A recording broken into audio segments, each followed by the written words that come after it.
Yo, wagwan my people at the dam. This is your captain, Murky Aviation here, and welcome to another aviation adventure where I'm going to be flying on again. Ryanair. Aka Try and Flare. In this video, I'm going to be flying on two flights with them, but this time on their 737-800s, not the MAX unfortunately. As usual, I'm going to be reviewing my own experience with them, but here is a twist. I'm going to be testing out those two seats to see which one of them are comfortable. So without further ado, let's get straight into the nitty gritty, shall we?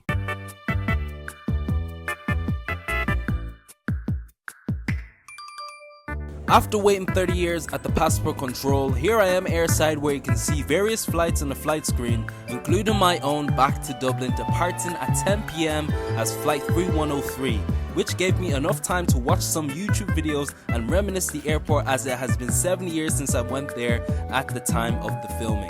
Now, I'm not going to get into detail on what I experienced there back in 2016, as the main focus of this video is to try out and compare their seats. However, there will be a dedicated video for it in the near future, so stay tuned. Alright, so it's time for me to head over to the gates. But because I've spent some time gallivanting the airport and the city, it wouldn't hurt for me to get a bit of a back massage. I mean, why not?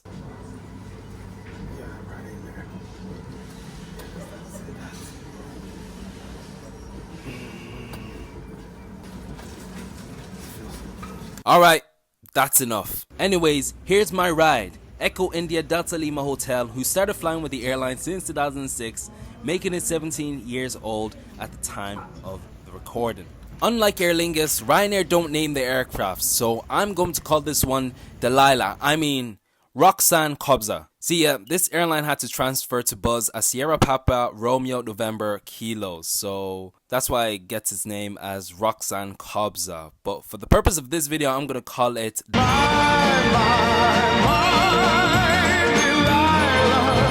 Anyways, let's make our way to the aircraft and actually check out these seats.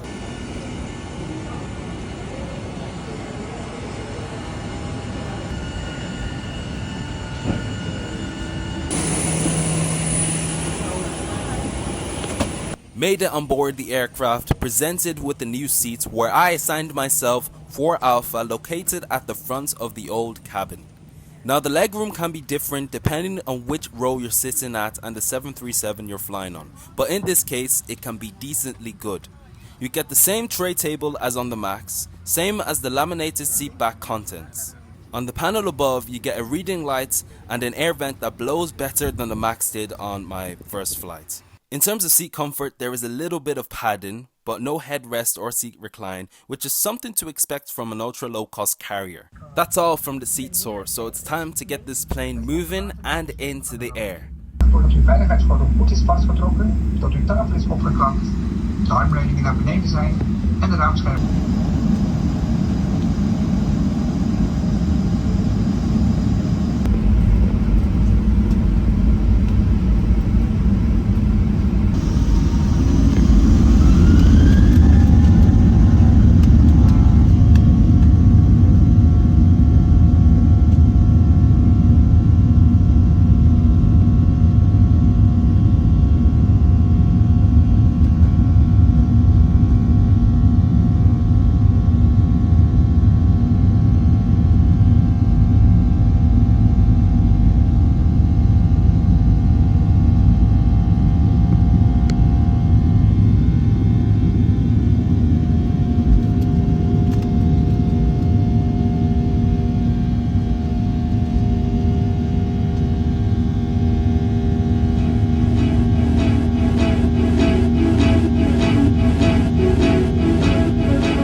Alright, so we are currently airborne, cruising at 38,000 feet. I do have to say, so far, the seats are holding up very well. I don't feel any discomfort or anything like that, so that's a good sign, especially for an hour-long flight.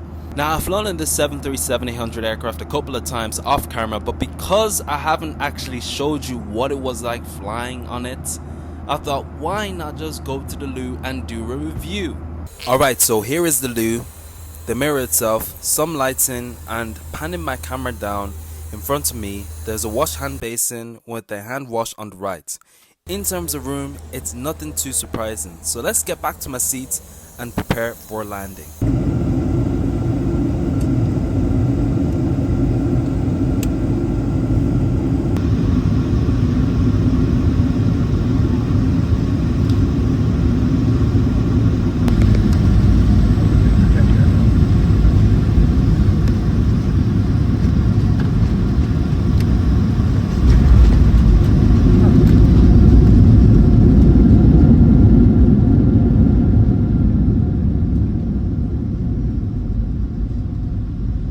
Made it home with a flight time of 1 hour and 20 minutes. Flight was nothing special except for the fact that I spilled water all over my tray table after trying to take the lid off the water bottle completely, to which I didn't know was attached to it. Aside from that, the seat was okay given the fact that it has a slim design and had less padding, which helps to compensate the space for us passengers. So yeah, time for this aircraft to park at the stand so we can disembark. I wanted to be the last one getting off the aircraft so I can get access to the cockpit and film some shots off of it, but I was refused by the captain, which sucks. But anyways, we move on to the next flight.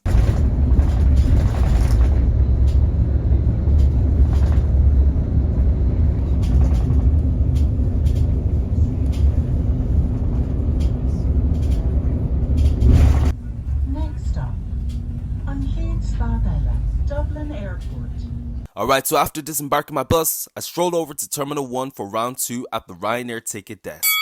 As the app doesn't want me to change seats for some weird reason, I went over to the staff and requested to change from 4A to 7A, as the 737 I'll be flying out next still has the old seats fitted inside, with row 7 featuring an aligned window with a stunning engine view outside. Now that I have finally received my boarding pass in paper form, it is time to head over to airside through security.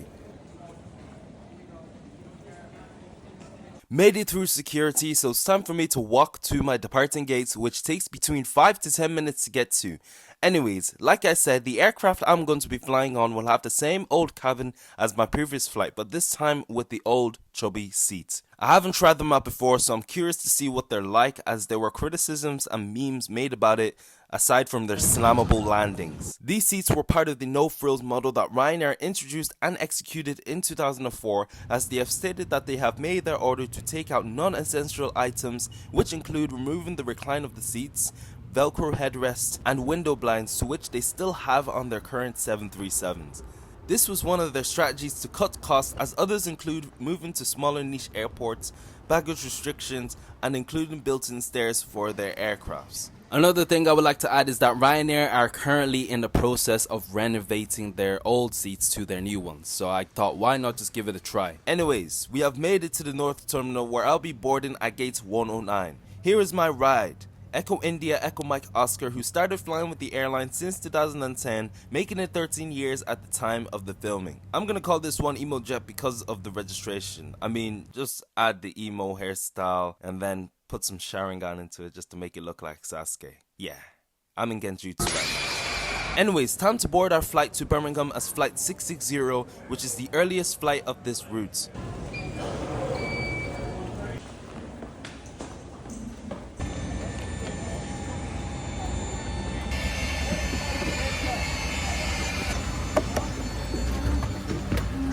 Made it inside the cabin, where I'll be sitting at 7 Foxtrot. Did I say 7 Alpha? First things first, let's take a look at the legroom, and I do have to say again, it's decently good, especially when I stretch out. Panning my camera up to the seat back, where you can see the same laminated safety card along with the advertisements with the QR code. Taking a look at the tray table, I noticed a slight difference in size, with it being larger than the newer seats.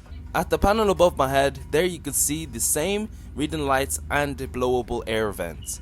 In terms of seat comfort, there's a big difference with this seat as it has way more padding than the newer one, which makes these seats way more chubby. Alongside it, there's an armrest looking all chewed up and taking up the width of these seats.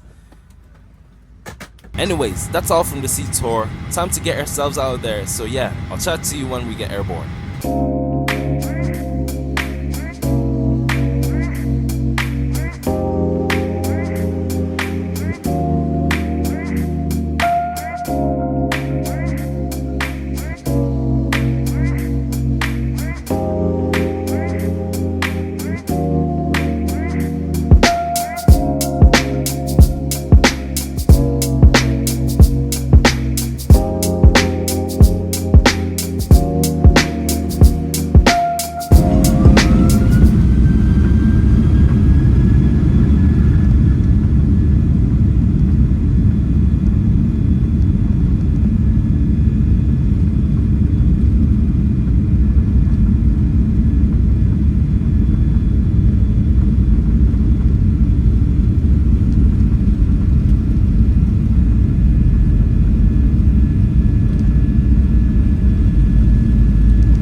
Alright, so cruising altitude at flight level 270, service has begun, and here I bought myself a cup of latte and a package of shortbread biscuits. So far so good, the seats are comfortable with the help of the extra padding. However, the slight caveat is that whenever I record the engine view outside the window, I sometimes feel my elbow putting pressure on the seat in front of me, which shows that there is a slight restriction in space, mainly due to the thickness of these seats.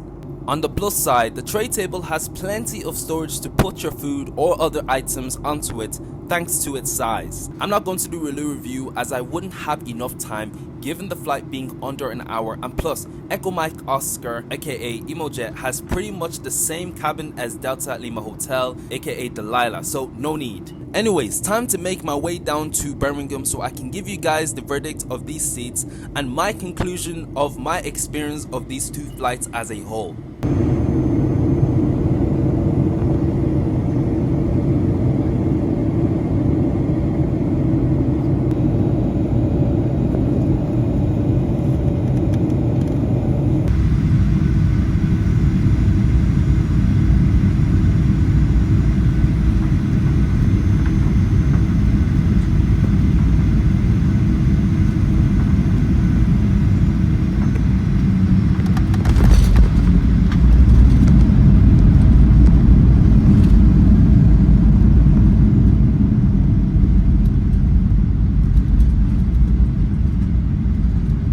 Arrived at Birmingham with a flight time of 43 minutes. Now, let's talk about the seats by starting off with the legroom. For reference, I'm 5'8.5" and I find both seats manageable on a short flight. However, this may not seem to be the case, as there are some people watching this video who I can assume are taller than my height may have thought differently about both of them.